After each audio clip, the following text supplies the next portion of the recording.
Yeah. You can only fit, I mean, you get to a session 12, 10, so you got 5 on 5. And that's why I'm not doing it. You can't help it. Because you're back to the sort of the old under 8s formation then, aren't you? I suppose you can flip the teams over. I mean, you did, yeah. You overlaid the teams. So. How did that challenge since we've gone? You've got less resources. 2 players leave us. Yeah. Okay. So when we took it into the second progression, what do we think the Blues maybe did that the under 9s wouldn't do? They're covering. Yeah. So obviously because, what do you think an improvement could have been maybe on the size of the pitch? Maybe if we condensed it, then you would have been under more pressure at the back. To then you'd maybe players are tight. You've got less time, and it's really developing playing out from the back. But obviously, you guys are worried that if you press, someone's just going to clip one over the top. Yeah. Obviously, under 9s, they don't really. Well, they may. Some of them may think like that. But they want to obviously press up and win the ball. So obviously, maybe the realism there was a bit difficult to transfer. Made it narrower, like we did in the first bit, where you wanted to drive out. Yeah. It was narrow, so it was much better to do it. Narrow or shorter? Sorry, I meant as in bring the goals up to probably around here. Pitch. Yeah. This is the second bit, not the first bit. The second bit, yeah. Okay. Yeah. How old are the kids you guys are? 8. 8? I mean, that's a lot of running for. Even if you make this pitch smaller, Yeah. but if you started as a blue from the beginning, I think one thing that you could have done was switch it over in the first bit. Yep. As in give the Blues an attack. Yeah. Yeah. The kids would go crazy if we You'd have to didn't do rotate that. You'd be Absolutely, hung. I was just trying to work through progressions as opposed to. I took 2 things out of it. First thing was I really liked your first, that first session, because I was just thinking I've got 2 strikers and I want to teach them how to press in that situation. As to one to come across one fish, and that's the perfect exercise to get them to kind of learn how to work to press together as a pair.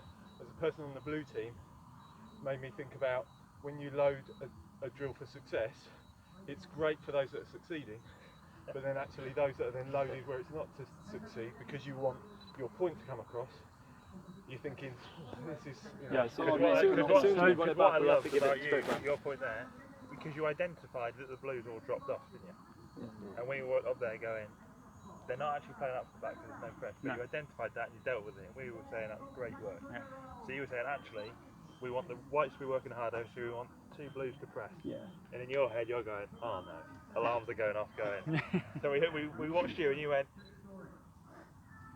you can press, but yeah, you sit.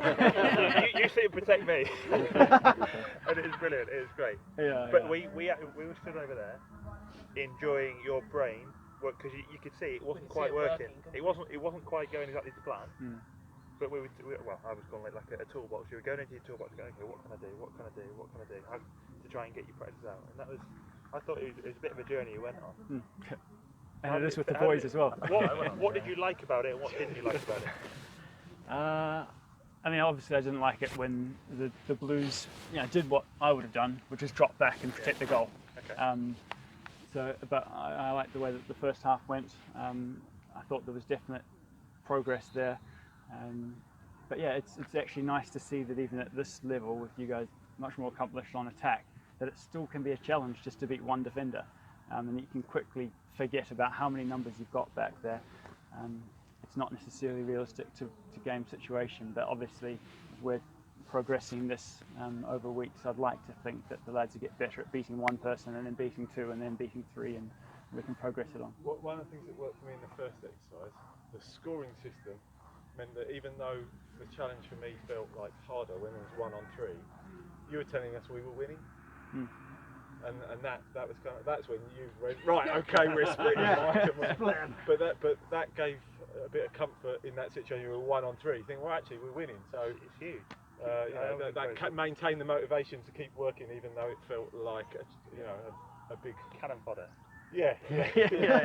But we were 6-4 up, so like, who cares? Let's continue to keep doing it. That's a great bit of feedback there, and I think everyone should learn from that. That a scoring system has such an impact on I thought we were doing Motivation. what the score was. Yeah.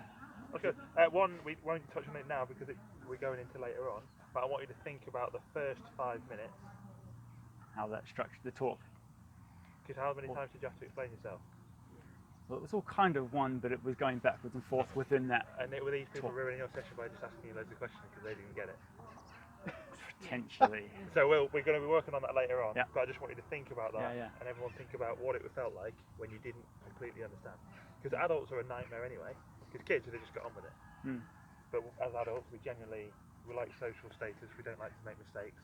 So I'm going to make sure I ask all the questions because I don't want to look stupid. Kids just make their own rules, don't they? Yeah, they just go and play. Yeah. They just go, yeah, you'll tell, won't they? But we'll address that aspect of it in this afternoon's workshop. I mean, for me, at the start of that, if you'd have had, what's his name, balls already drawn on and just said, this is the layout, I'm quite visual, so I'd have looked at that and gone, okay, I know where I need to be. Essentially, that might be great for you. Someone might come up with a different. Yeah. But yeah. I mean, I also wanted the whites to figure out what shape they should be in, given what I had given them. So instead of me saying, right, you guys should be wider, I kind of wanted you to figure it out yourself, and eventually you came to that conclusion. But a whiteboard would have made it easier to see There was a massive win the setup. in the last couple of minutes when the white team implemented exactly what we were looking to do. Played the ball out wide, we went into centre mid, we played it back out, Yeah, that was a dribbled nice the ball move, through the gate, even though what the gate there, for a goal. But it was exactly what we were trying to achieve at the start. Yeah. Happened in that last couple And I of minutes. think in under nines, I would have made a massive deal of that move in particular, because but- that's what we're trying to introduce is the centre mid position, because we just never had one before.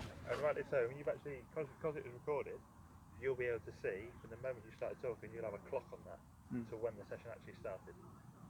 You'll be able to see how long that took, because it might be longer than you potentially thought. Yeah. But it's great feedback. I was going to say, one thing I was saying, you said for me up front as a striker, but you didn't tell me what my role was, how to do it, whether I was receiving the ball, whether I was going to support or So whatever. sorry, you mean the first exercise? You told me on the second, Oh, so the second be striker. So Yeah. I was playing across the lines and trying to get into space. But if you told me that at the beginning, that's what I would have done, Yeah. rather than just maybe just standing in the centre core, Yeah. just trying to do the channel or something. Yeah. But I was just trying to make space and get out of the centre half. Mm. So Okay. just a So I think little more of instruction. emphasis is what you want them to do, maybe. Okay. Yeah. I think it was great. We talk a lot about, the 3 R's, we talk a lot about repetition, a lot about realism, but for me the relevance there was so important that you've got rationale. The team's gone into a different format of the game, 7v7. And if you think about the game, kids' games, that age group, it's ebb and flow, isn't it? Because it's just goal, attack, defend. So naturally the common restart is from the goalkeeper, isn't it? Yeah. So actually it's really relevant. We should be working a lot with kids to play out for the goalie, because it can also kill them, self-esteem. Oh yeah. Ball goes out for the goalie, opposition nicks it, they score, mums and dads groan. Yeah. So it's so relevant to their I agree game. with that 100%. Yeah, it's really it's relevant. the thing you've got to work on to get right.